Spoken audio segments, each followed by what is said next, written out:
Hello, everyone. Hello, credit union members, potential members, friends of friends, and friends of friends who sent their friends watch party. Welcome to the first Gateway Credit Union live virtual concert.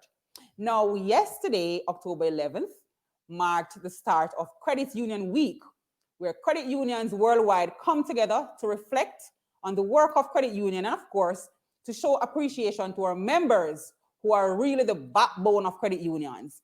And for those who don't know, credit unions, unlike banks, were built on members. And as the hands and globes signify self-help, community building, and the fact that we are a part of a global movement. And as a representative of Gateway Credit Union, I want to use this opportunity to say to our members, thank you. It's because of you why we are here, and it's because of you while we are making moves and we are doing initiatives such as this one. Now, our week of activities won't be as it used to be in the past, occasioned by the COVID-19 pandemic, of course. So you won't be seeing us out in the communities as we would used to, out in our lobbies doing promotions, but you'll be seeing us virtually as you're doing now. Now, what do we have lined up for you this week? It's a whole bag of goodies, yes. And today, which is the first day of the 3-day virtual conference, we'll be looking at two very, I want to use an appropriate term. It's two topics that you don't usually hear about in the corporate world. And it's the matter of mental health and estate planning. Very interesting, but we'll delve into that a little later on today. Tomorrow, which is day 2 of the seminar, we'll be focusing on our SMEs, or small and medium enterprises. We'll be looking at small business going for growth. And we have another bag of goodies for you SME persons out there again. So tomorrow, we'll be hearing from a representative of JBDC who'll be speaking to us about business planning. We'll be hearing from the taxman who'll be talking to us about taxation, understanding your taxes, knowing your deductibles, and so on and so forth. And on the final day of our seminar, we'll be hearing from Mr. Nevada Poe, who is a Harvard MBA graduate. He'll be talking to us on business planning, managing your business, managing your finances. It's very important. And to wrap up our seminar, we'll be hearing from Ms. Deborah Horton, who is a digital marketing strategist and director at Imagination. And she'll be talking to us about how you can drive your business using digital technology. So yes, it's a whole mouthful, headful, and heartful for the next 3 days. But back to the matter of hand today. Now, the light is glaring in my face. Now, back to the matter for today. We will be talking about mental health, specifically maintaining good mental health in times of crisis. And when we hear the word mental health, the first thing that comes to our minds, no matter how educated we are, is mad. Someone is mad, sign of madness or depression. But it goes way deeper than that. And today, we have with us here a lady, a gracious woman who has the authority to speak to us on that subject matter. And today we have with us Dr. Charmaine Johnson-Garwood. Now, Dr. Garwood, the light is in. Dr. Garwood is a trauma-informed psychologist who has worked with families in California and Jamaica since 1992. Dr. Garwood focuses mainly on parent-child interaction, autism, family dynamics, substance abuse, addiction, and pain management.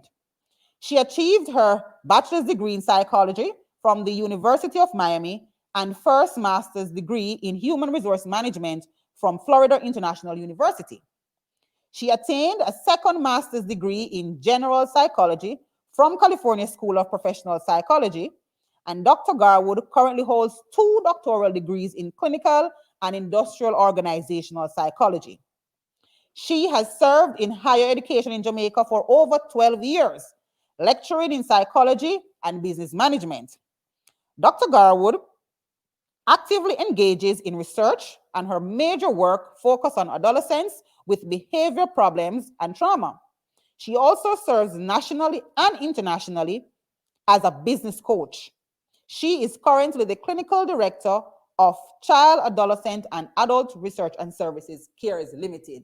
What a magnificent woman. Hello, Dr. Garwood. Hello, Nicole. Hi, how are you doing? I am doing good, thank you. I'm so Good. happy to be here with you today. Yes, and we're happy too. And I was just saying how colorful your bio is, and I had to condense it, it was about 3 pages. Oh my God. Listen. They always say believe half of what you see with your own eyes and none of what you hear.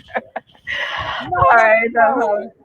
We, over the past few days, recently, of course, I think it was sometime last week, I was doing some research and I pounced upon an article about suicide in the United States. Mm-hmm. And I was driven to find out what are the stats in Jamaica. So I went and did some, additional research. And I found something very alarming. Mm-hmm. I saw where a U report poll among Jamaicans in 2019 showed that Jamaicans age, that was conducted for Jamaicans between the age of 13 and 39, showed that 53% of persons who participated in the poll had considered suicide at some point in their life. Mm-hmm. But not only that, we are now living in an era that we have never seen before with the COVID-19 pandemic. And added to the fear of contracting the virus, many persons are faced with job losses and, all levels of uncertainty. And it creates some form of anxiety in persons, even myself too, even though I still have a job, I'm still anxious as to what will happen next month, what will happen next year. But when you think about it in its entirety, for persons who are well learned, they might say, okay, I can't stress too much because, I have to keep my mental health intact. But shed some light on that for us, Dr. Garwood. What exactly is mental health? Tell us, really, what is that? Well, thanks for asking that question. It was a big and a long question with several layers. And I hear you started off by talking about the suicide statistic. Mm-hmm. And let me just say quickly, people don't kill themselves. Depression kills them.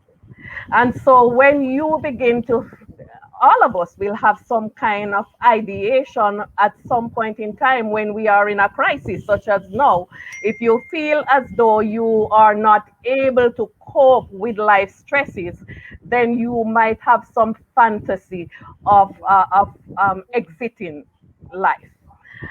What keeps us together is the knowledge that we have the fortitude to emerge from this situation. When you don't have that kind of knowledge, that self-belief, you're more likely to complete suicide. But let me say something. When it comes down to mental health, it's not just about depression or suicide thoughts or people walking on the street losing their mind. Mental health has to do with your total sense of well-being. So if you are in a state of mental health, you can get through difficult times. So that means you're saying then that I can have a, I can be healthy mentally, but Mhm, my coworker might not be healthy mentally. So we're in the same situation. For example, both of us are laid off. So myself mhm. and my coworker are both laid off. But you're saying that the way I deal with it will suggest my level of mental health versus how my other coworker deal with the issue. Well, for one, when you have gone through several different life circumstances, I'm sure that COVID is not the first crisis that our population would have been through. We have been through several different crises. We have been through crisis even as youngsters growing up, even transitioning from adolescent into adult and having to make that decision about to move out of your parents' home and into your own home, and what is going to happen? Will you be able to sustain yourself? If going into a marriage can be a crisis for someone. Will I succeed? Will my partner be there for me in tough times? Crisis comes in different shapes and forms. The more crisis you have been through, and the more when you build fortitude by actually overcoming different crises.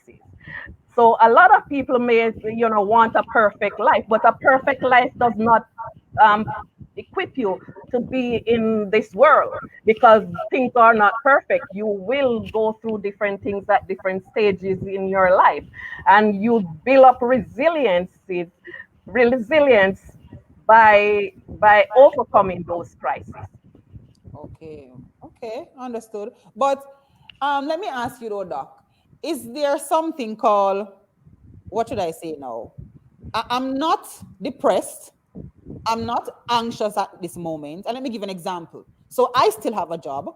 So I'm Mhm, not suffering from the anxiety that comes with job loss. mhm, So I can still pay my bills. I can still honor my obligations. So I'm in a quote unquote say a good financial position. No.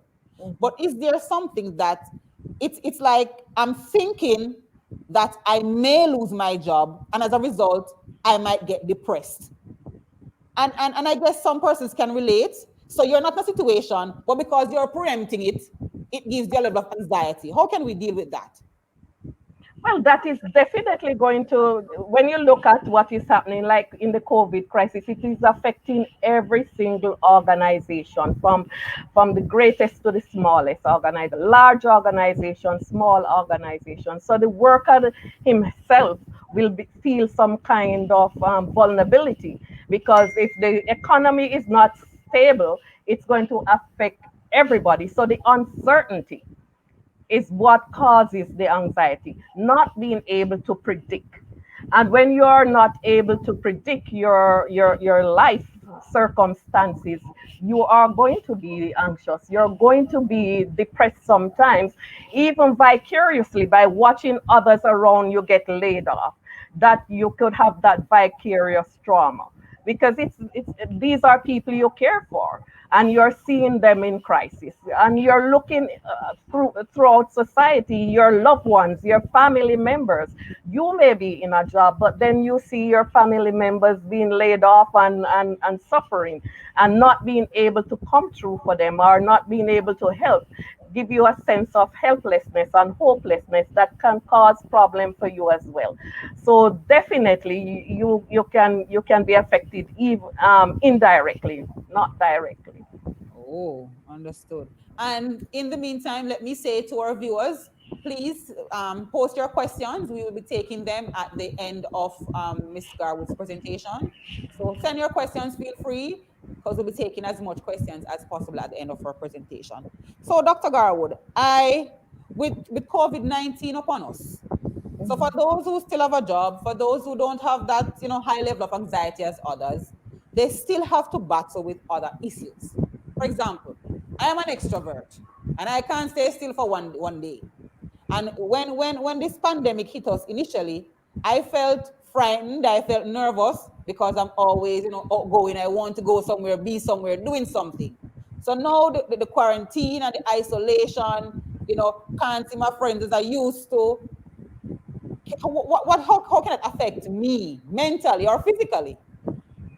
That not being able to socialize, Nicole, is really a threat to one's mental health. The longest living feral child, and a feral child is someone who, I don't know if you know who a feral child is, like a child who has been abandoned in the woods, say, and grow up without human contact. The longest living feral child was 13. So human connection, human contact is critical to our mental well-being. So when we are not able to interact, and it's not just about being an introvert versus an extrovert, because even introvert has the power to choose whether or not they interact. In this case, you can choose whether or not you interact, and that powerlessness can cause a problem. And social interaction is definitely critical to our wellness. One of the research that I saw, that I read when I was at University of Miami, they look at rabbits, in stable relationship where they are just with this single rabbit for an extended time period. Rabbits who is put in a cage by himself or herself, or rabbits in contentious relationships where you are changing partners every single day. And what you find is that the ones who are single and alone live the shortest. Not So even Dr. Garwood, even people I'm going to interject. I'm going to interject. So you're saying that the probability of a married person living longer is higher than a single person? that's what the research said, not me. So you're on the if, same side again.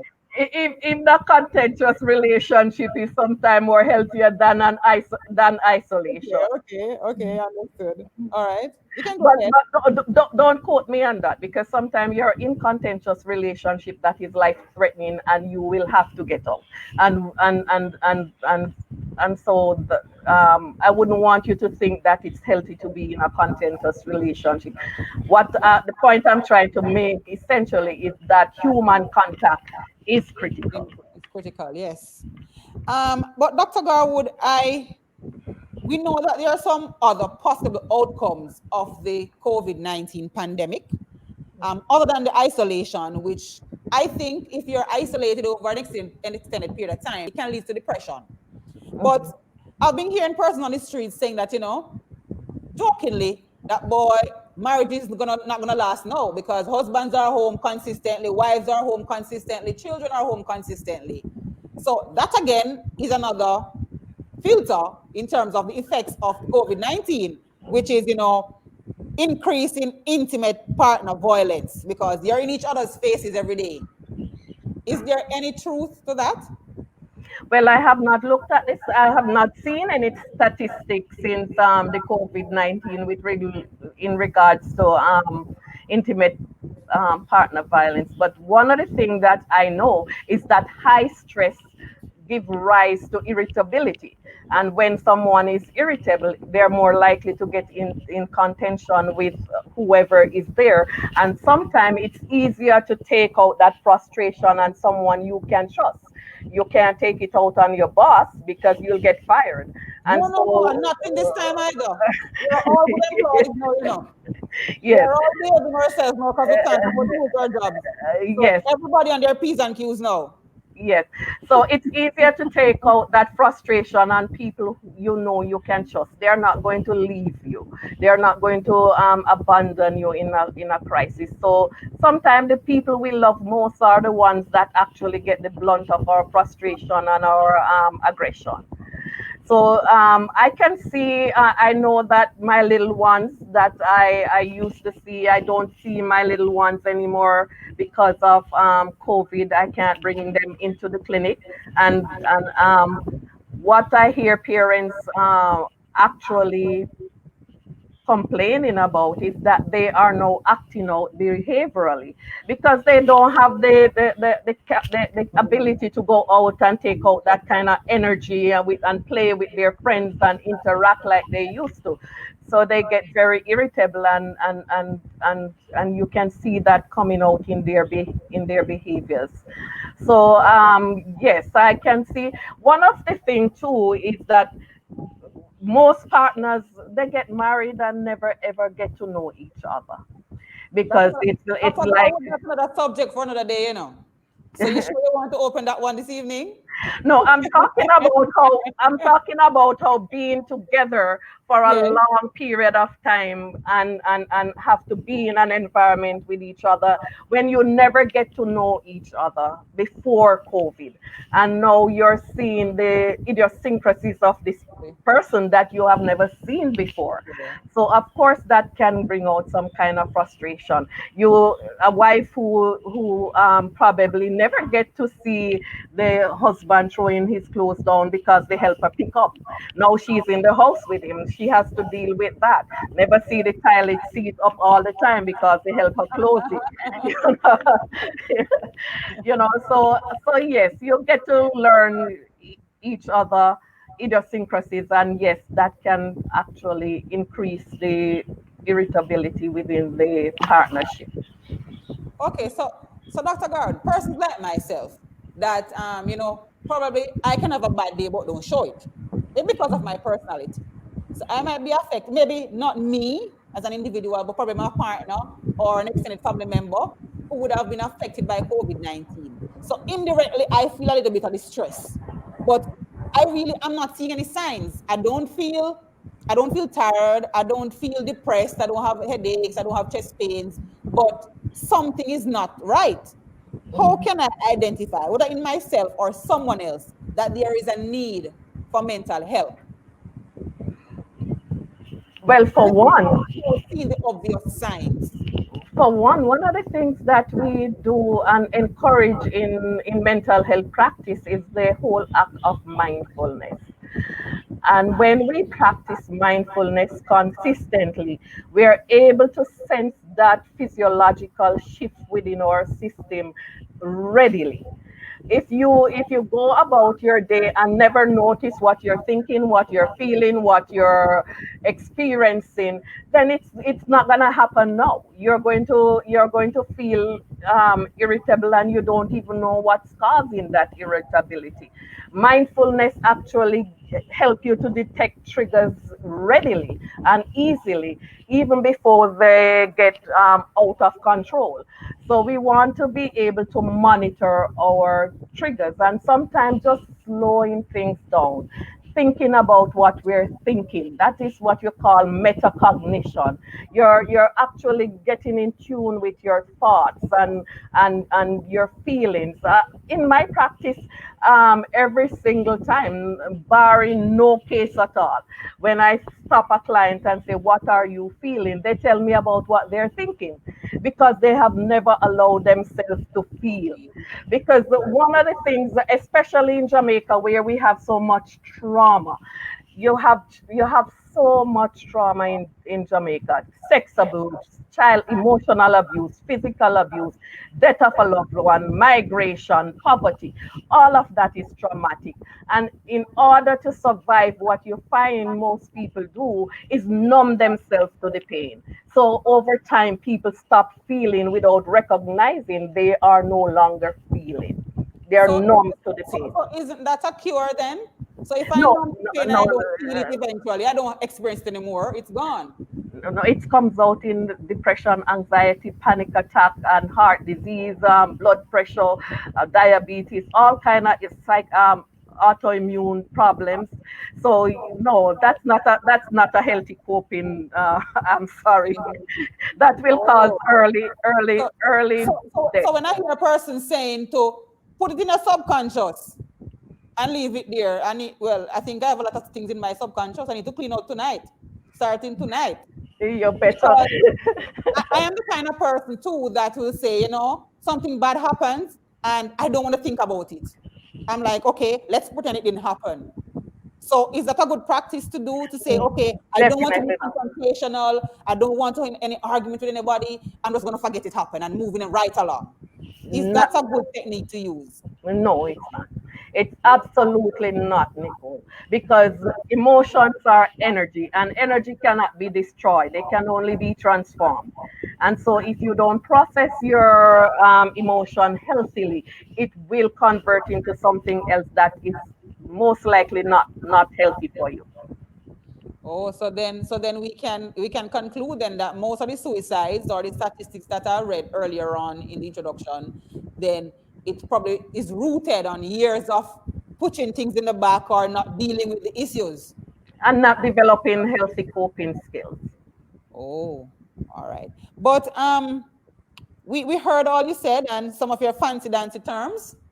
You I know, hope we're I did. I thought I was breaking it no, down no, in no, a call. no, I no, no. thought that. You were. Just a two. I think you said two things that I was kind of okay. What is he talking about here? Okay, please. That meta something, Metacognition, thinking, metacognition. thinking about what you're thinking. It's Okay, as okay. simple as that. You're thinking about what your thoughts are.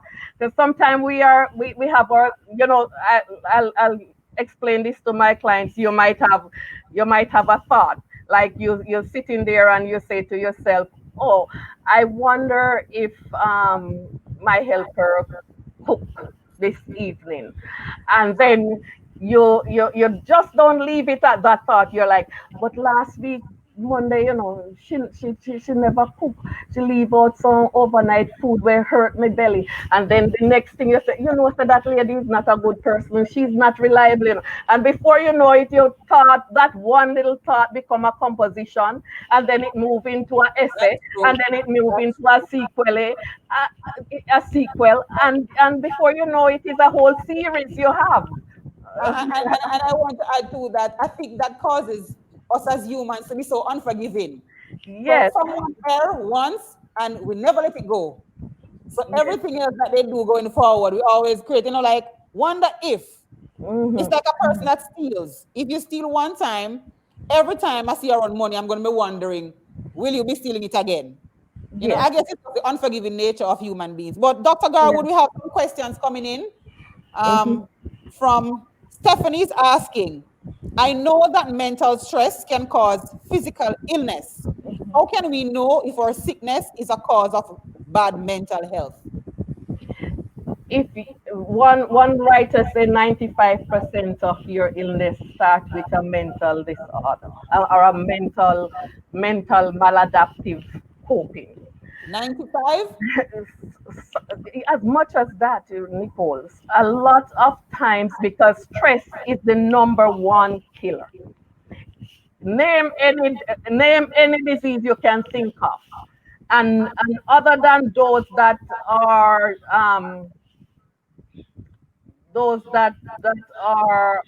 biological, like, you know hereditary.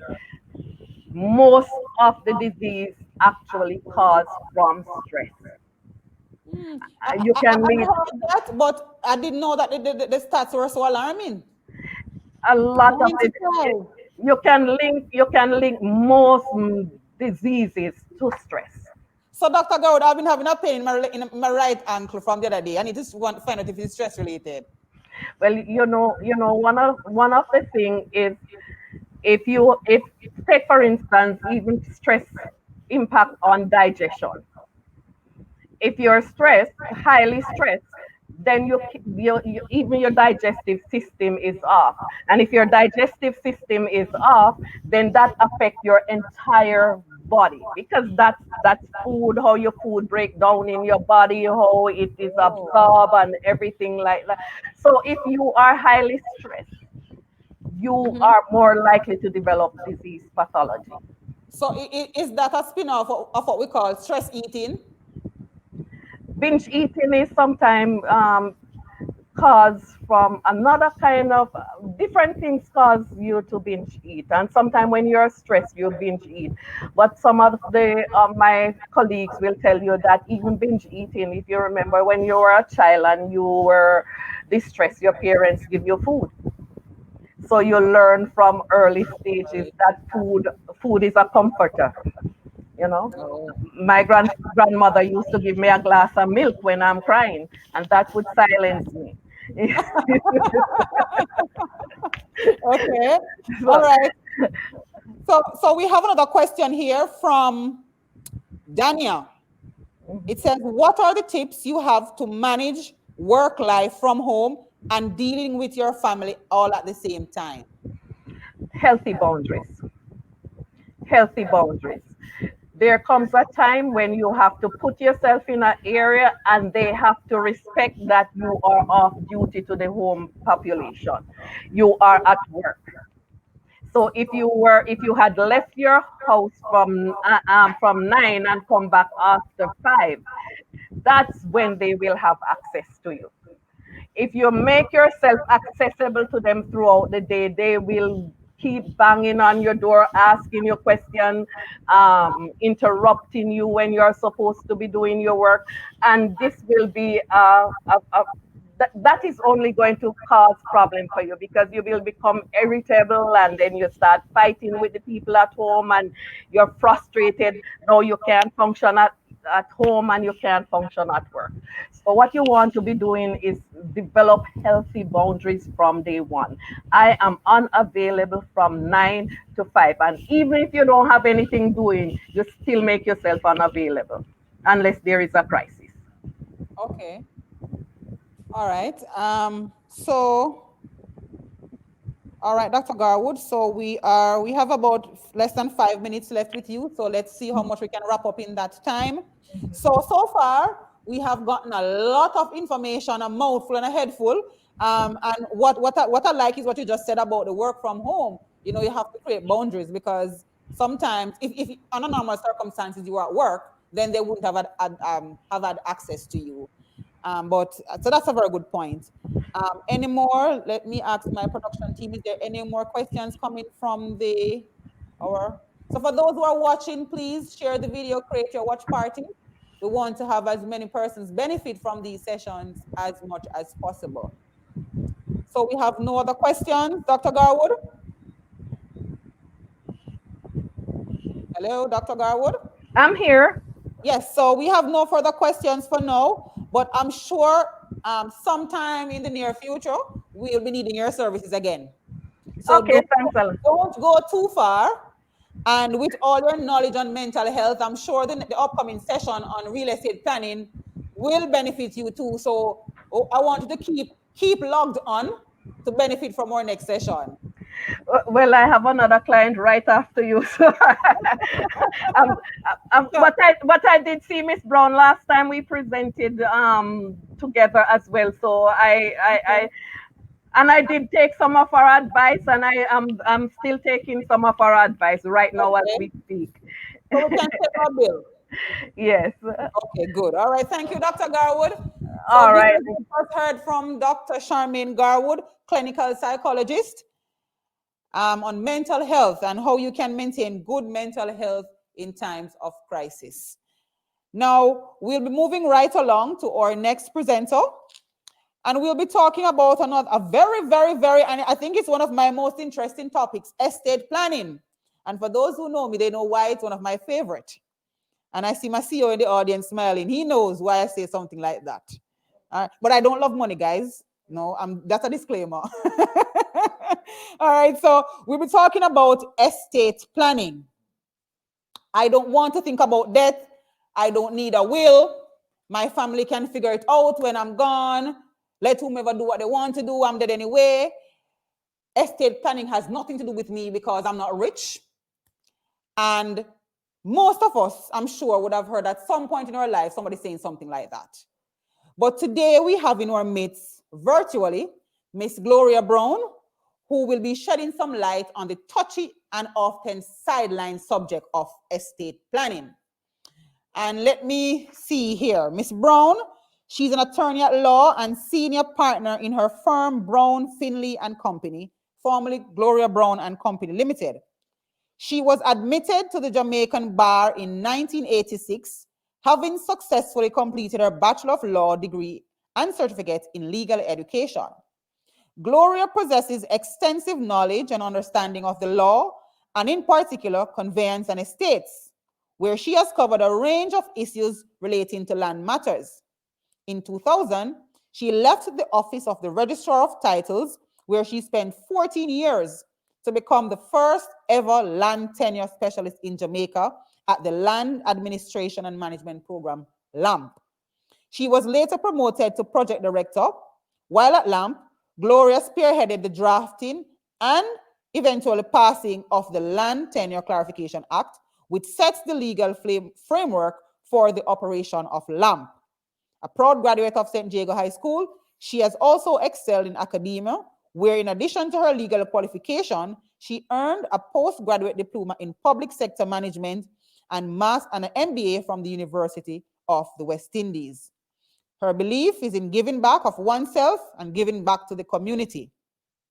She volunteers as an attorney at law at the Bethel Baptist Church Legal Aid Clinic, student advisor at the University of Technology, and a member of the Sligoville All-Age School and the chairman of the Bog Walk Community Development Fund.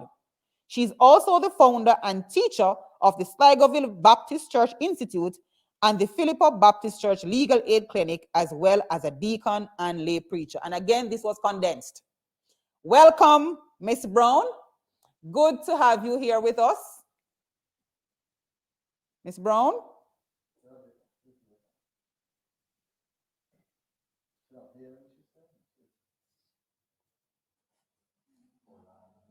Waiting for Miss Brown to join us. After that long introduction, maybe that kicked the reception out.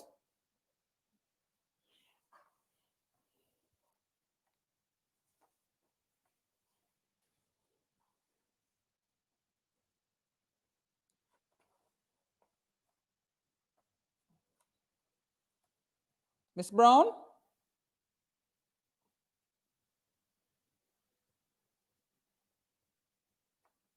Okay, let me check with my production team to see what's happening.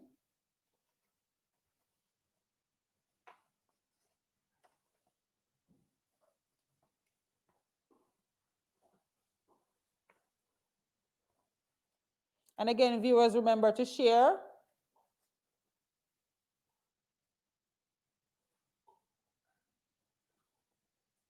Okay, so while we wait for Miss Brown to join us, for those who are just joining us, welcome again. My name is Nicole Horton-Johnson. Did I mention my name at the outset? Oh my goodness, I've been talking for almost an hour and you don't know my name. Well, it should be on the screen. But I'm Nicole Horton-Johnson, Marketing and Sales Manager at Gateway Credit Union. Welcome to our first ever virtual conference as a credit union. So this is a historic day in Gateway Credit Union history. It's the first time we're going live, of course, occasioned by COVID-19. Probably under normal circumstances, we would have been up and about on the road, in the communities, giving back, etc., etc. So we just spoke with Dr. Charmaine Garwood. She's a mental health specialist, and she spoke to us on the matter of managing our mental health in times of crisis. And she touched on some very interesting points, how to deal with stress, how to identify if you're stressed, and the spin-off of stress and isolation. And she looked a little bit too on how techniques we can use to combat poor mental health. So we just had a double whammy, as to how we can stay mentally stable in times of stress. And just to reiterate, when you hear the term mental health, it doesn't mean mad people up at, back in the day, we say 9th Fort Cornwall Regional, because we have persons working organizations, managing schools, managing large institutions who are suffering from mental health issues. And it's a real and live issue, and we ought to take it up in hand and give it the consideration that is due. Miss Gloria Brown is back on with us? No? Okay, so we're still waiting on Miss Brown to join us. And I'm going to just pull back on my notes, some notes that I had here, because I was doing a bit of research on mental health before, hosting this seminar, because I knew a little about mental health. I knew kind of what it was and some of the spin-offs, but my research, when I was doing my research, some new information came up. Because what I did not know is that a lot of children under the age of 19, I read some stats, I don't have the exact figures, so I don't want to quote anything wrong, but a high number of children under the age of 19 at some point in their life had considered suicide. And I was like, what could a teenager be having? What kind of issues can a teenager be having? And most of us as parents or guardians, we tend to shove it away as it relates to children, saying that, oh, you don't have any stress, you don't have any problem, you don't need to be depressed. But sometimes children are battling with trauma from as early as age 1 and age 2 and age 3. Some of these trauma, the parents have no idea took place. So we ought to be mindful. We ought to be mindful of our surroundings, our families, because we can have a best friend. Our partners can be beside us in bed, and they are suffering from some mental health issues, and we don't know until one day you heard that Mr. Brown killed Mrs. Brown in a fit of anger. But it was all boiling over from day one. So we ought to be mindful of persons we are around, or family members or friends, and pay attention to the signs, because most times the signs are there. We just need to pay attention. So yes, we're still waiting for Miss Brown to join us. She will be speaking to us about estate planning. All we need to know. I'm very interested in this topic because I'm pretty young and I don't want to die. And I think the day you start writing a will is the day you plan to die. And because I'm scared of dying, I don't want to write my will. But I'm going to hear from the expert if I need to start writing my will now.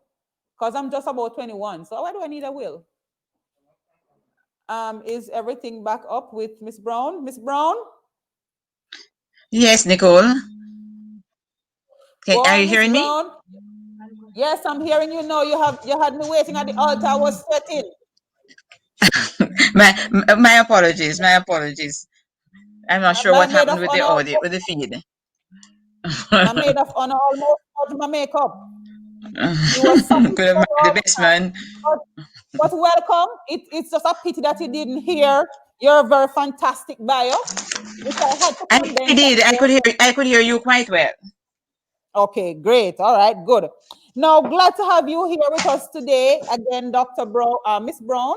Yes. I think it was sometime last year you did a session with the employees at the credit union, and they loved it so much they requested a 2.0. So I said to myself, why not share the 2.0 with our members? So that's what we're doing today. Yes. Sharing the information with the public, because I think it's good and necessary information. But Ms. Brown, estate planning, what is that? And tell us, why do I need to have an estate plan? What's that? Well, the thing is, as the Bible says, we are stewards of our resources, and it is required of a steward that a man be found faithful. So it's important, Nicole, that we plan what should happen after we pass on. And I'm a little bit concerned because sometimes I heard you say earlier that sometimes we say I'm dead, so what's going to happen? It doesn't matter. But a lot of times I say, you don't hear persons who don't look like us thinking like this. You see persons from other ethnic groups who they are 100, but they are still working hard, because as far as they are concerned, they will live through the other generations to come. So what is happening is that as a people, each generation is starting over a little poorer than the other before. So if we are going to leave our children better off than us, then we have to revisit how we are going to deal with our estate, or we are going to leave things. And another thing is that it's good when we can lie down in our graves and rest in peace, and all the children not fighting. So when I hear the term estate planning, for those who might not know, when I hear estate, I think real estate. But is there more to estate planning than estate really means dead left. That's what it means. That's what it really means, you know. So planning what is to happen to the piece of land I have, the insurance money, the house, everything that I have, my jewelry, what is to happen to what I have when I am gone. And what we're encouraging persons to do is to write it down, because a lot of the conflict and the problems and the mess we have when it comes to real estate is because persons have not taken the time out to say what is to happen to what when they pass on. Okay. All right. So maybe before I go into to any other question, Miss Brown, I think you have a presentation. Yes. So you can let me know if you want to start your presentation, and we can have the other questions at the back end. Well, I'm very flexible. I'm very flexible, but I would love to talk a little bit before the estate planning, Nicole. I just want to talk a little bit to persons about how we are dealing with land. I keep telling my clients that land is not a cake where you buy a slice. And in these hard times, in this COVID era, where a lot of persons with small businesses, if they had a title, maybe they could get a little bailout from the Gateway Credit Union. because, but a lot of it is that a lot of the problem we're having is that we are dealing with land in an informal way, just as how we die leaving it. That's the very way we are dealing with it. We don't have proper documentation for it. And there's a gentleman called Hernando de Soto who has written a book called The Mystery of Capital: Why Capitalism Thrives in the West but Fails Everywhere Else. And what De Soto is saying is that why we are third world and some other countries are first world is the main part of it is how we deal with land, because we are too informal with our land ownership. But you will find persons have proper housing. They have nice houses, expensive houses, but what is it built on? Land with no proper documentation. So the land, most of our lands outside of the formal economy. So you can't step into a gateway credit union to say, may I borrow some money to send my child to university? Or may I borrow some money to start my small business, or to continue the business, to expand the business. So I want to encourage my listeners to look at how we are dealing with land, because even today I said to a client, I really am tired of all of you calling me with this fire at your tail, so that's when you come. Because you are living on a piece of land for 40 years, but a grandchild has now come to claim the land, and that's when you're calling. So I'm begging my listeners, don't wait until there's a problem, because when there's a problem and you're ready to survey, somebody's going to object. Deal with what you have now. Deal with it in terms of writing your will and in terms of getting proper documentation, getting a registered title. That's how we are going to move and become a first world country, which we don't see happening in 2030. Sometimes I wonder if it will happen in 2030. Can't happen if we continue like this. Maybe we'll have to redraft the Vision 2030 plan to Vision 2050. What do you think? 3030 if we continue like this. But Miss Brown, you did mention something about a will. Yes. And most of us, informally, we know what a will is. But as you mentioned, most Jamaicans, they don't plan for death, so they don't have a will. Yes, so my question to you now, what happens if I die and I don't have any will?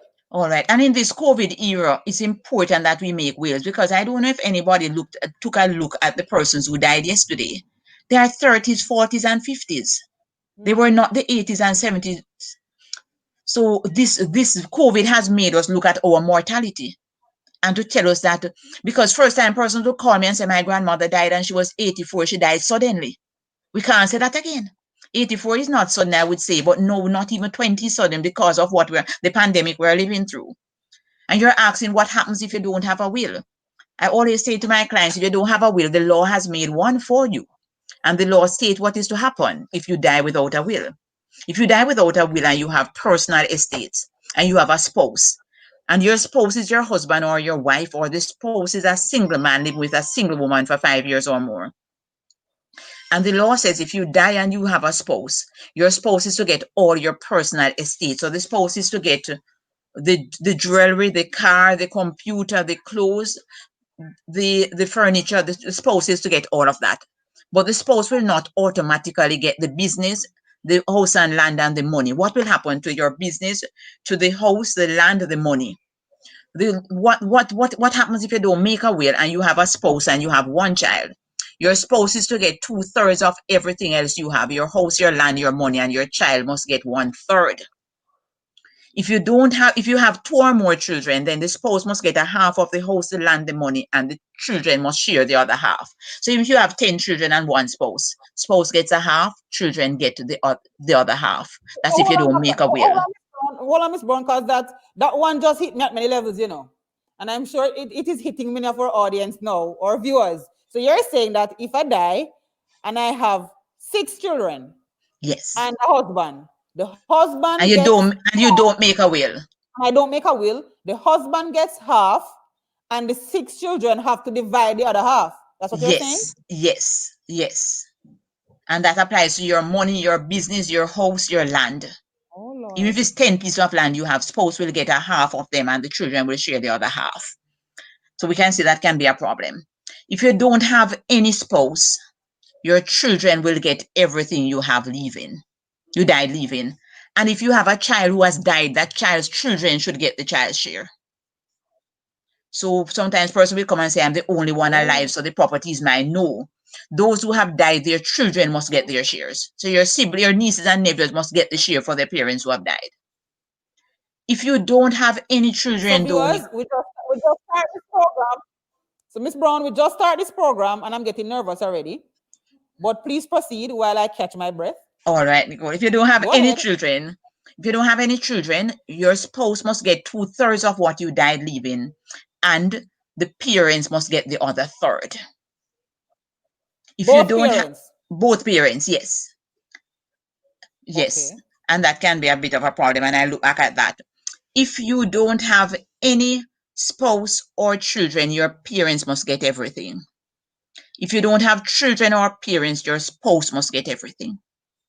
So let me run And that by spouse mean again. common law.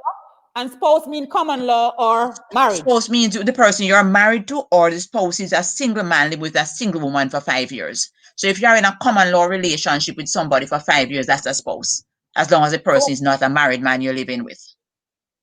So what if I'm with this man for 6 years and the first 3 years of the relationship, we had a visiting relationship. So him live north, me live south, and we visit each other. But the last 3 years, we start coexisting together. Well, it's for the court to decide if it goes to court, whether or not the informal arrangement you had before would amount to a spouse relationship. So if this is in doubt, then a court will have to look at that and decide. But it really should be 5 years of living together or more. If you don't have any spouse or children or parents, then your brothers and sisters of the whole blood must get what you die leaving. That's the same mother, same father children. The half ones won't get anything. If you don't have any full ones, then the half ones will get it. So remember though, if you have children, the only persons who must share with your children will be your spouse. So if you don't have spouse, children gets everything.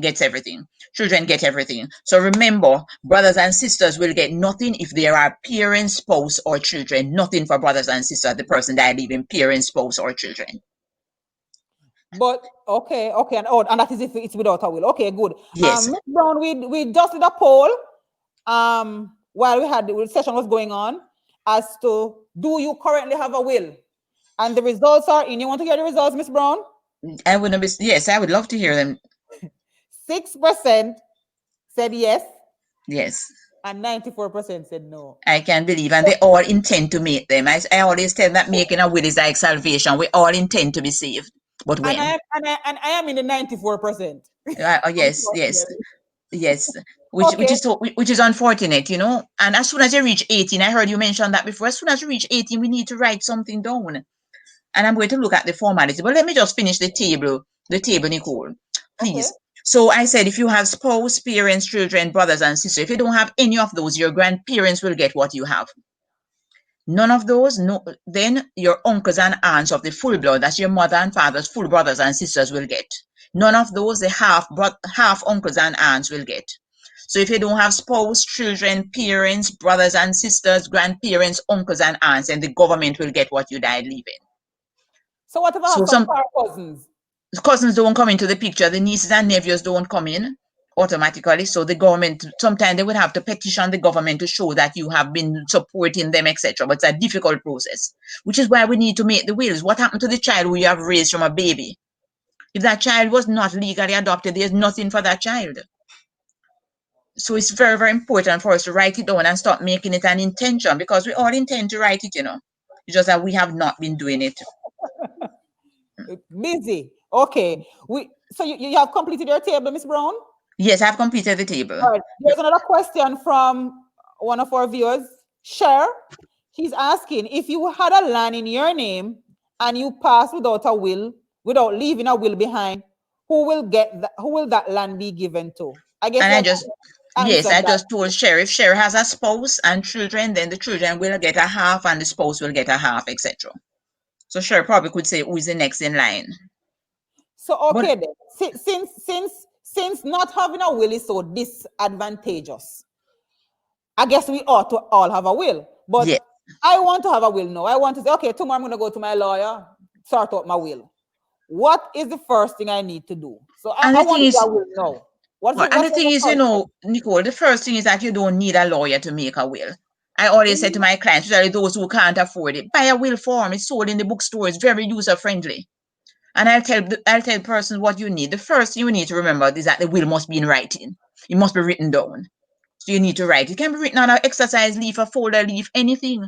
I always say this, I always tell persons that I remember when I was in law school, we read an English case where a man wrote his will on the back of a cow, and the court said it was a valid will because the formalities were followed. So you don't need to get an expensive attorney to write a will, It was a what kind especially of if you will? don't have a back of a cow. You got that? Are you hearing me, Nicole? Nicole, are You're you breaking hearing? up, Miss Brown. Okay, I'm not sure what is happening there. Are you hearing me? In bits and pieces. Okay, go ahead now. Go ahead. All right.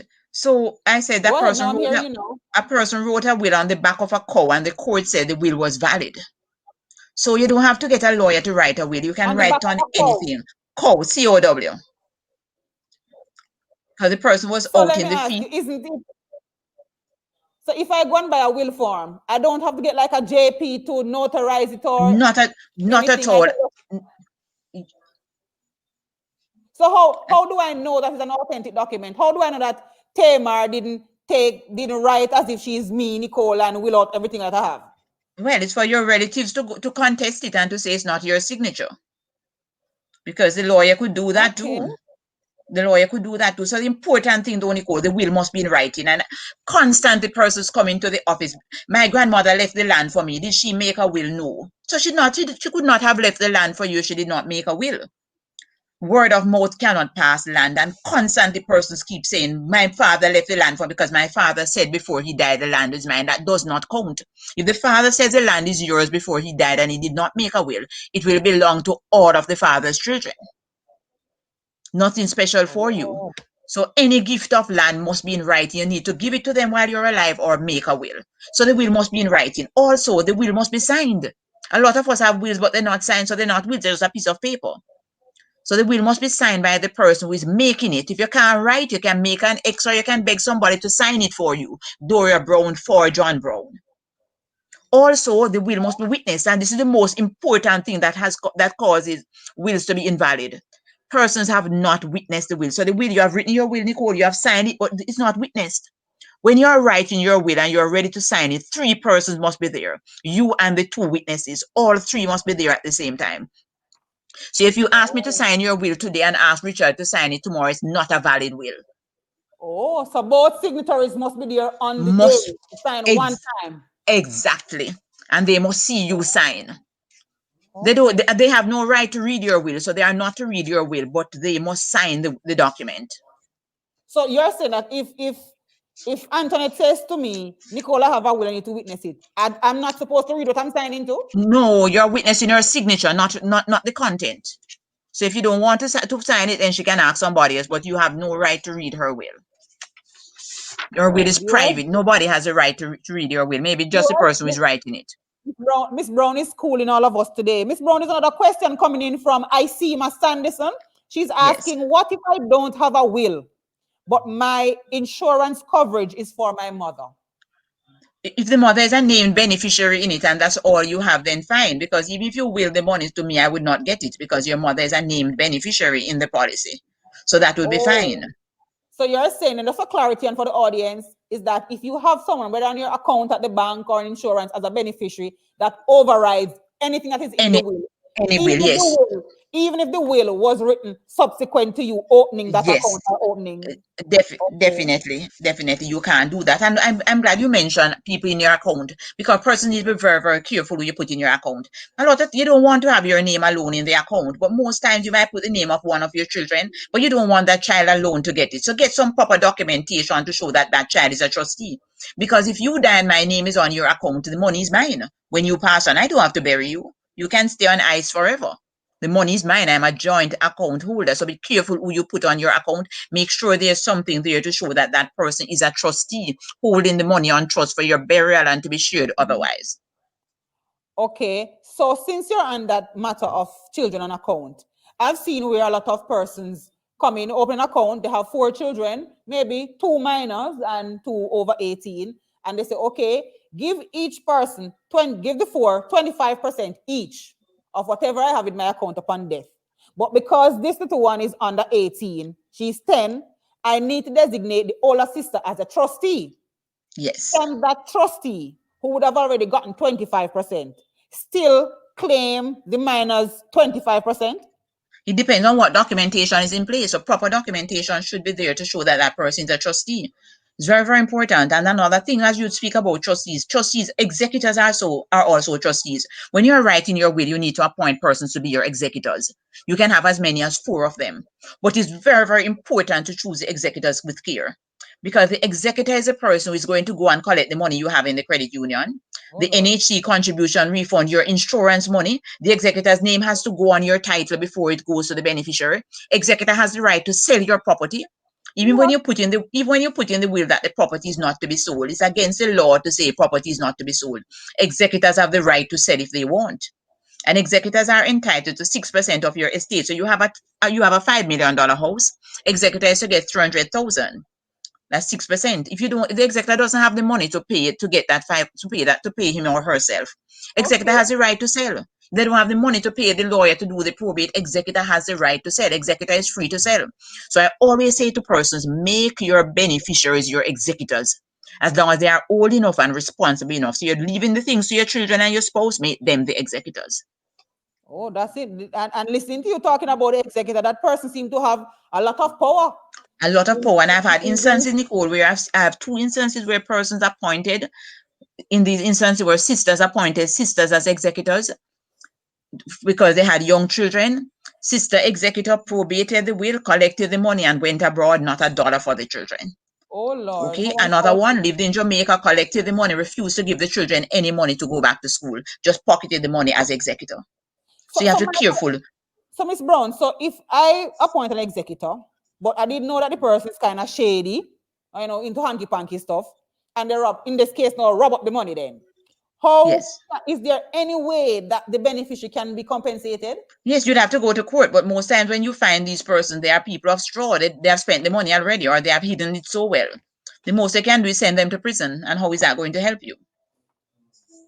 Oh, but the other day, when we were advertising this virtual seminar, a couple of my friends said to me that, Nicole, I want to hear this one because they're having questions about, wills and stuff like that. Because when they hear about estate planning, they were like, they really want to ask some questions. So I've got a few, maybe 3 or 4 from some person. I'm going to ask you one.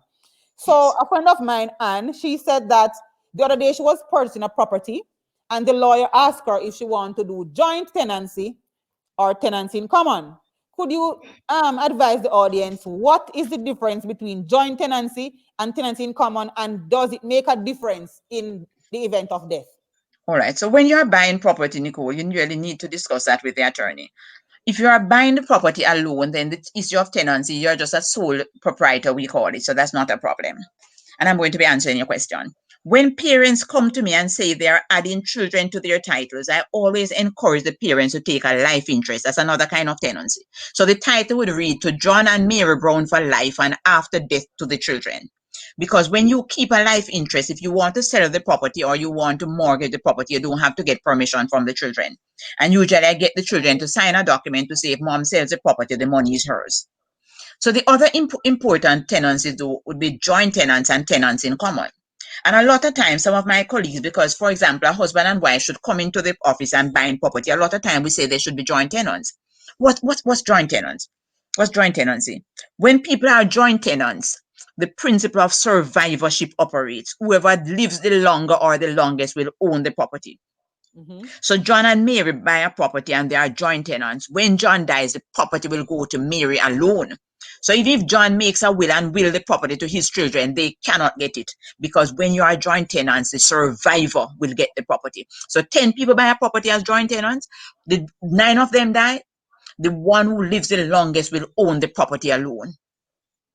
When people are tenants in common now, and you can be tenants in common in whatever share. One can have a quarter of the other 3/4, or 5 people, 1/5, 1/5. It doesn't matter the fraction.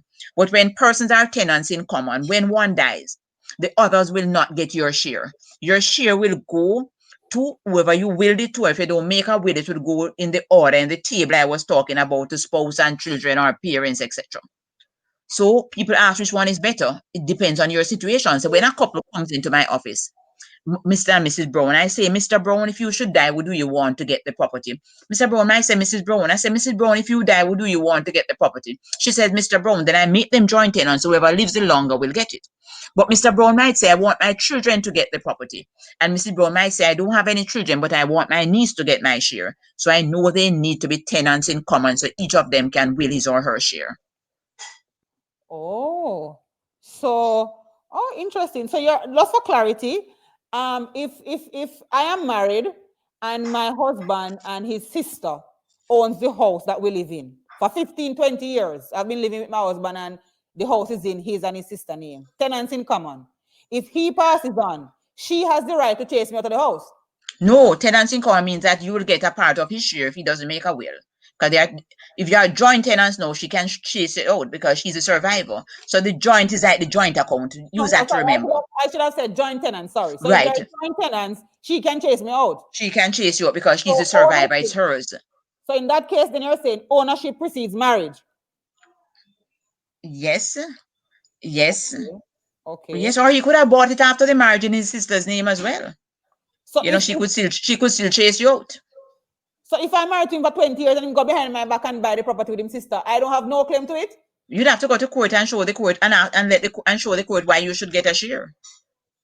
You might have to say to the court, even though I wasn't working, I was the one who washed and cooked and he was able to save the money to buy it, and the court might give you a share. So that means that my washing and cooking over the years should account for something, not true? Yes, definitely. So sometimes you hear a person say, I'm the only one working. The washing and cooking and looking after the children does account for quite a bit. And while we are on that, Nicole. And I need some money to correct the stretch mark after 3 deliveries. Ah, indeed. Okay, and to do the face and to do the plastic surgery for the new husband. Okay. And another thing, Nicole, that I want to let my listeners know while we're on this house thing. If when you went and you found that gentleman with a house in his name alone, and you got married to him and he moved you into his house, half of the house is yours. If it's in his name, okay, under the Property Rights of Spouses Act, if when you got married to the gentleman, he had a house in his name alone, and he moved you to live in the house now becomes a family home and half of it is yours. But if it was in his, I've heard since evening, you know, Doctor. But if it was in his name and his sister's name, you couldn't claim a half. Okay. But if it's in the name, but the same thing, it reverses that actually, you know, Nicole. So if you have your house and you move the gentleman into it, and you are married to him or you live with him for 5 years, half of it is going to be his. So what if I have a spouse, we're not married, I move it after we dated for a year, I move him in my house temporarily, well, in my mind, but he's in it. But after 3 years, I run him out of my house because I give him trouble. Then he could not claim because he's not a spouse. So I run him out and him come back 2 years after. The years run straight, or there's no break. What if it needs to be consecutive. So he might show the court that it really was not a break. You know, you really just decide that he was going abroad to stay, etc. So, you know, all of those things you need to consider. But what happened, you know, what you can do as well, you know, Nicole, before the gentleman moves into your house or you move into his house, you can do a prenuptial agreement to say that he or she will not make any claim on the property. Even after you have moved in or after you have married, you can do a postnuptial agreement as well to say anything that I bring into the marriage is mine, what he brings into the marriage is his, what we acquire together is ours jointly. You can decide, but remember there's provision for this agreement. So you're saying that if I'm married for 7, 8 years, in year 8, I can do a postnuptial. Yes, where you agree that the house I have that we didn't decide on before, you are not going to put a claim on it. But each person must have independent legal advice. So you have to get advice from an attorney different from what your husband is going to get the advice on. But if the property is in the husband's name and his mother's name or his sister's name, you can't claim family home. It must be in the name of one spouse alone. Okay, so my viewers, this is where I say to you in the most parochial manner, set your house in order. Definitely. As Brown said, do your will, because if you don't have a will when you die, the government has a very fancy dancy one for you that might not be in the best interest of those you leave behind. Definitely. And so guess what, too, Nicole? I'm sorry, Nicole. Just to say something. It's a real situation. Some of us have spouses and don't even know we have a spouse. Because I've had a situation like that where a person having died, somebody has come forward to say I was living with this person before. for 5 years because they know the person died, they never had children, they had expensive property. So that is why it's so important for us to put put our affairs in order. And I always encourage my listeners, if you can add the children to the title before you die, do it.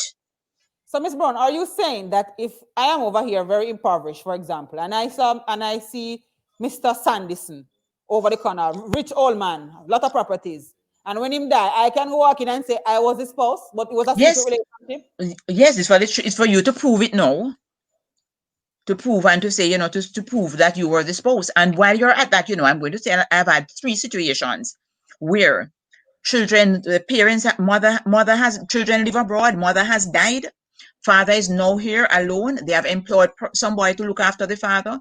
Father dies, they come to bury the father, only to have somebody come forward, the helper with the left to look after the father, say, I got married to your father. I am a spouse. Okay, very Which is why interesting. I say to the older persons, put your children on your title now. And you see, in this COVID era, when we are well today and not well tomorrow, I'm begging and beseeching Jamaicans all over. Yes, Okay, viewers, please, if you viewers, don't make your have a wills. will, as a matter of fact, where are will paper sold? Where are will forms sold? Most bookstores. Most bookstores and pharmacies. So Yes, let's and as I said, you don't need anything fancy. You can just say, this is my will. I appoint John Brown to be my executor. I leave all my earthly possession. Because remember, we can't will the heavenly ones. I leave all my earthly possession to my children. Sign it and get 2 persons sign it at the same time with you. That's a will. Even a letter where you write to somebody to say, dear Mary, I am giving you my house, and 2 persons witness it. That's a will.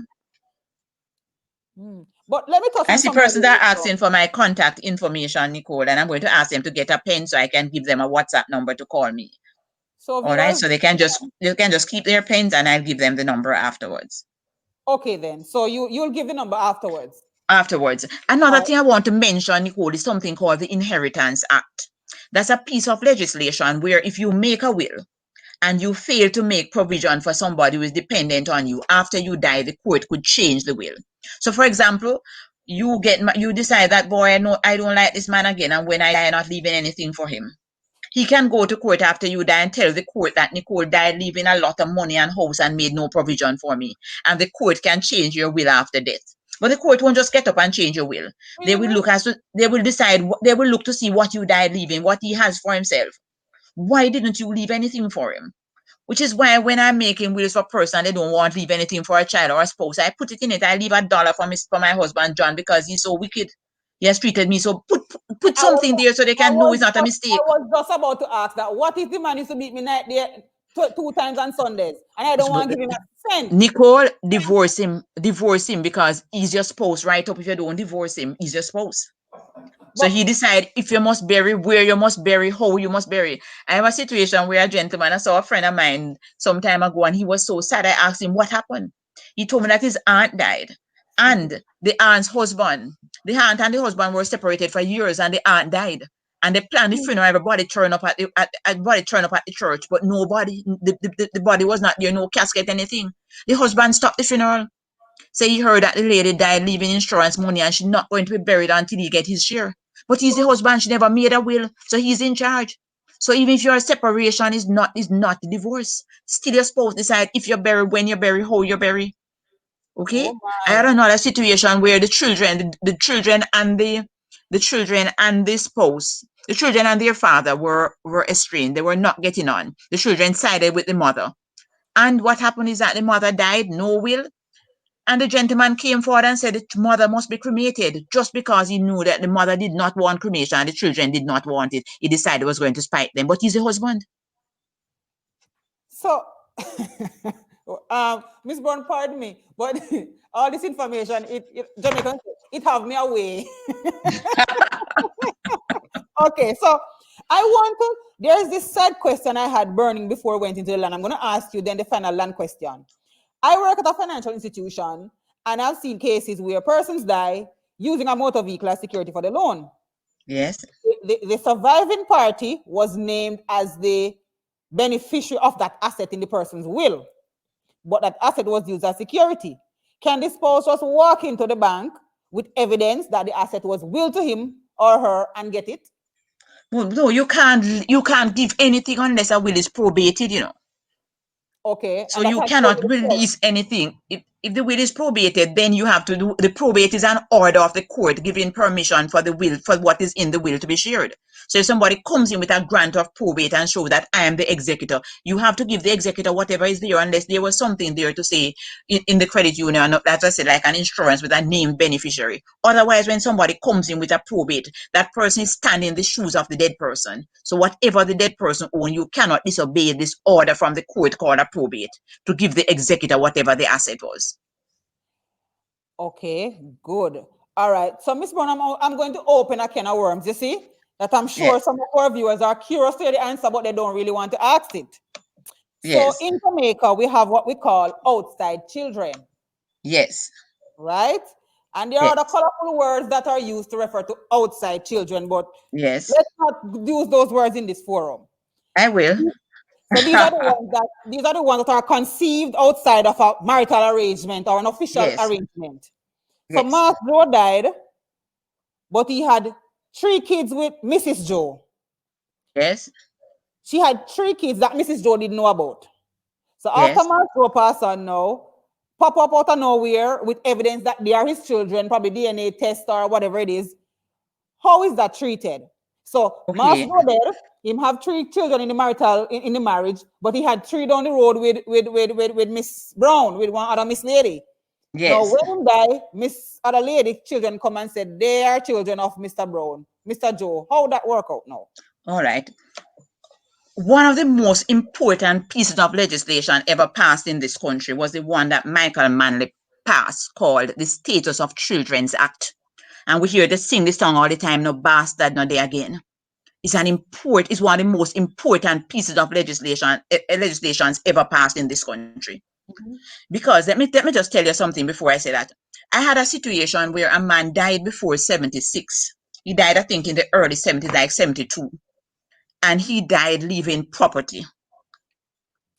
And one child was born before he was married to the mother, but the other children were born after the marriage. Mm-hmm. So he died without a will in the early 70s, 5 children, 4 in marriage, 1 outside of the marriage, 1 before, even though it's the same mother. I could not tell that first son, that he's not entitled to anything, But he wasn't entitled to any of the estate because he was born out of the marriage.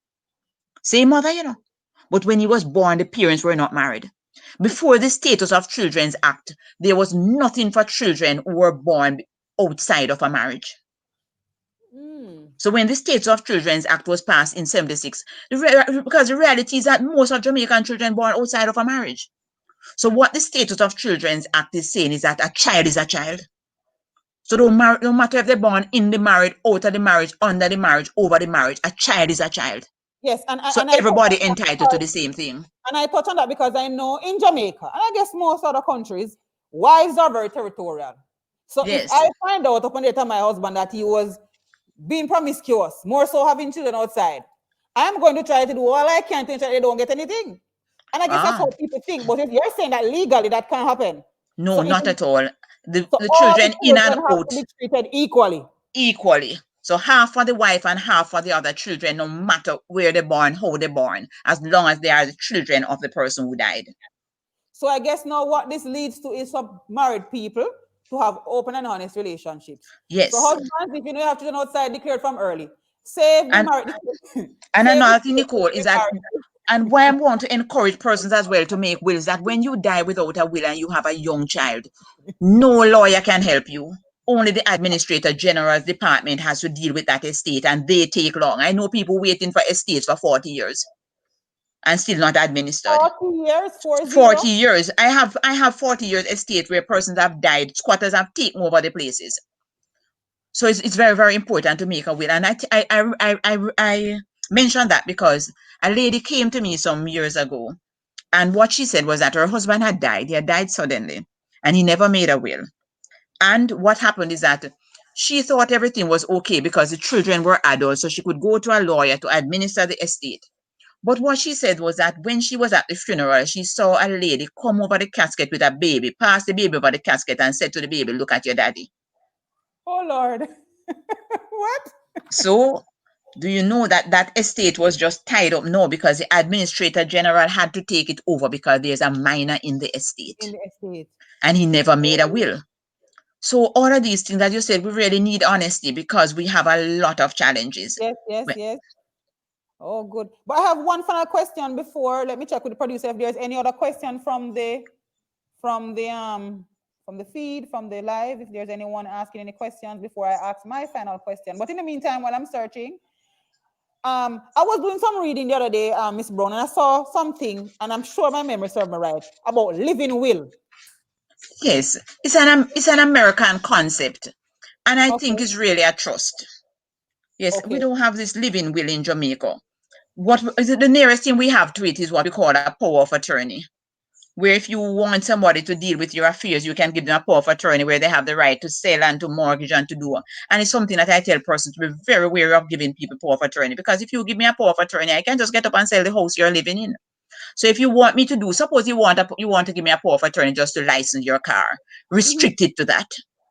Just to get a mortgage on a property, limit it, make it unlimited, make it okay. Don't make it a wide power of attorney where I can do everything for you. But in terms of this living will, when you die, the power of attorney ends and the will kicks in. So what if So we I don't don't have. I'm permanently disabled? I can't move, I can't talk, I can't even sign anything. Then I have to wait until you die Oh Lord. to deal with your estate, or I can go to the court and get an order to be your guardian. The Okay. court can give me an order to be your guardian where I can do whatever you could do. I could sell your property, do whatever I want, and the court will do those. Okay, we have one final question from the feed. Novelet Smith is asking, if I have a house of my own, but living with my husband, is he entitled to anything from my house? Yes, if you move him into the house, he's entitled to a half. If you move him into the house. If it's a house No. that you are not living in, then fine. So I say to persons, if you don't want the spouse to get a half of the house, then do the prenuptial agreement or the postnuptial agreement. But Miss, Or I'm falling off here because I think what she's asking is they are married, but when they got married, she left her house, her physical oh place of abode, and no, went to live with he the husband. If no she he can't. dies, No, he can't claim a. Well, if she dies without a will, then you'd be entitled to a half of that house. If she doesn't make a will, then the oh, spouse, and if she doesn't have any children, he could get even more than that. If she has one child, he could get 2/3. But suppose she wants to will that house to her child, then you could not come and put a claim on it like that because he's not living in it with her. But if she died without a will, he would get his share. so what if I had an asset, a house or a car, whatever it is, before I got married? You're saying that I can put in the will that my husband don't get any of that I owned Yes, before I met him. yes, Okay. yes, you can. You can. All right. We have the freedom to will anything we want. She can will it to her new boyfriend, to anybody, Oh Lord. as And long if as you it's have not a family home. so if you have a male can will multiple assets to multiple female partners, and Yes, there's no yes. legal It, implications. no, no, no. Okay. All You'd right. have to go to court and ask the court to say, I help him to buy these things, so I'm entitled to a portion, and prove to the court. Okay. Boy, Miss Brown, I know a lot of us nervous right now. And I have 5 persons in my studio audience, and they're nervous. Miss Leslie Yes. is looking over there. She's wondering what's going to happen to her property if she pass on. Mr. Producer, is there any question from the floor? Or are there any questions from the floor? Yes, no?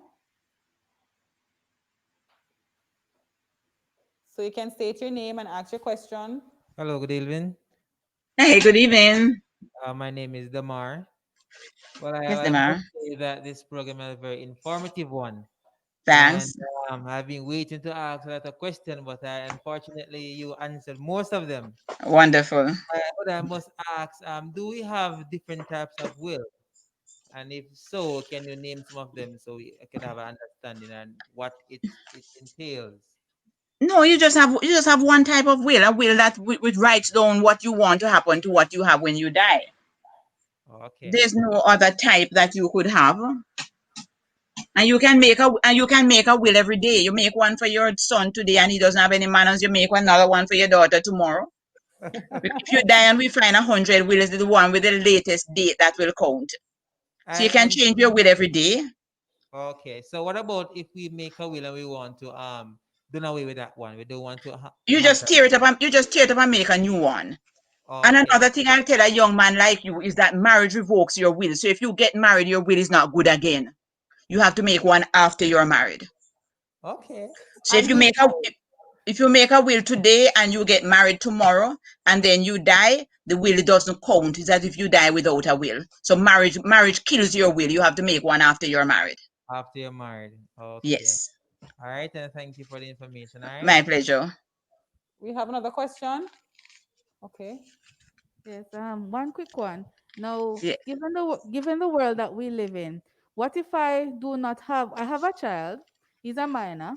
What if I have no executor that I believe that I can trust?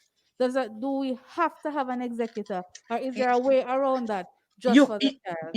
you could appoint the administrator general as your executor in your will. That's a government officer who you could appoint to be the executor. Some of the trust companies, I know some trust companies can be appointed as executors as well. But there must be somebody you can trust. And I would have when you if you're not sure, find 4 persons. One of them must be responsible enough. But Okay, remember, the executor is entitled to 6% of your estate. So it's best if you don't, bring in outsiders. But try and find some friends, some siblings, some church relatives, mix them. So at oh, least even one of the 4 will be there to have a conscience. okay, all right. Thank you. Sure. Yes, you had mentioned earlier that if you're married, then half or two-thirds will go to the spouse. What if it's a common law relationship? If you only have one child, the spouse will get 2/3. But if you have 2 or more children, it's a half. If it's a common, remember, your spouse is the man you're married to, or your spouse is a single man live with a single woman for 5 years. So if you're living with this man for 5 years, it's just as if it's your husband. Same half, same 2/3. If it's one child, no difference. Okay, thank you. Sure. All right. We have 2 more questions, and Mr. Producer, could you advise me if that's the final 2? And so, yes, Ms. Brown, we have the final, and this is the final 2. Yes. And this is from Odion Grant. He's asking, when will it be possible for one to will equity? To will equity, you can will anything. I guess Anything you. which I think I'm assuming that the when means time, before marriage or after marriage, or what age. The Well, when as, kind of have me worried. yes, as long as you are 18, you can will anything. You don't even have to have the thing when you will it. I will my house to my wife, and you don't buy it yet. It's what you have when you die. And So Lamal is asking, if my husband met me with everything that I made, and I made a will to protect my children, can my husband still get half of it? no, remember the half, is for the family home. So if you have a home in your name alone, and the husband moves into the home, half of that is his. If you have a second house, he can't come and claim a half of that. I He guess can't come and what she's asking, Miss Brown, is if she willed everything to her children, when yes. she passed on, the husband has no claim. No, he can't. Well, unless he shows that he helped her to get the things. And to Okay, show why. Or if he shows that he's a disabled person and she was supporting him and he doesn't have anything to support himself, he could go to the court and the court could say he should get some of it. Interesting. Okay. Well, Miss Brown, I tell you, I'm never bored of listening to you. I think this is the second or third time I've been, in some form of session with you, and the information appears new every time I hear it. But I have work to do, and I'm sure some of my studio audience have work to do as well. And my viewers, set your house in order. Prepare Yes. your will. If you don't write your will, and I have some notes here, if you don't have a plan, the law has one for you, and you may not like it. Exactly. As Americans would say, you would turn in your grave if you know what happened to your estate when you're dead. Estate planning is for everyone. Once you're over 18, you are Yes. legal to write your will. Yes. And you don't have to be rich to have a will, because the average Jamaican have a car and a little house and few little bucks in the or some clothes. And some clothes and jewelry, even if I wash over. The best time to plan your estate is now. So, Miss Brown, I want to thank you very much for imparting this wealth of knowledge to us today. And I'm sure persons in the audience or persons watching our viewers, They might have other questions, and of course, you can be reached on your office lines. Yes, or I can just give them my cell number, which I just put up, 876. So that's 876 387 387 3183. 3183. So if you don't want to ask any question in the public forum, just hit up Miss Brown tomorrow. So Miss Brown, you're getting some clients, you know. And they can call me on WhatsApp. So we need to talk commission tomorrow, you know. Without a doubt. So if you have any other questions, feel free to reach out to Miss Brown. She has the authority to speak on this matter. I read her bio before. She has been doing this, as they would say, from her idea and need. Definitely. So there's no one more fitting to talk about your estate and getting your estate in order as Miss Brown. And I want to thank you, Miss Brown, for being with us today. And it's a privilege to have you kickstart our Credit Union Week in such fine and informative style. All the best for the week, and it's always a pleasure dealing with your organization. And it's so nice, we might do it thrice. Oh, indeed, without a doubt. Right, so enjoy, have a good evening. Thank you. And thank you, viewers, for being here with us today on our first of our day one of our 3-day virtual conference. I'm sure that myself, you would have all benefited somewhat. Even one thing you would have taken out of this conference. And I want to say thanks to my live audience, Tamar, Antoinette, Kimoya, and Ad Marie, looking so vibrant and beautiful. And I tell you, at Gateway, we have some of the most beautiful employees, I must tell you. And of course, particularly the marketing and sales department, filled with beautiful ladies. And I see Antoinette concurring there in the corner, and Ad Marie too is smiling. So, yeah, through the mask, I can see it from her eyes. So thank you all, and have a good rest of the night. And remember to join us tomorrow, same time, Mr. Producer, same place, where we'll delve right into our small business forum. We'll be discussing tomorrow. We'll be having a representative from JBDC talking to us about business planning. You know, when you're coming to the bank for a loan, you need to have a plan. If you don't have a plan, then, as I said, dog, eat your supper. So she'll be talking to us about what you need to know about business planning, how to do a business plan, and why the bank need a business plan. And we'll be having the most, well, I wouldn't want to say uncomfortable, but our tax person will be here with us as well, talking about taxation, which is, I think, everybody needs to know about. So tune into us on our page tomorrow again at 5. We promise another informative session, all wrapped up just for you. So have a good rest of the night and see you tomorrow. Over.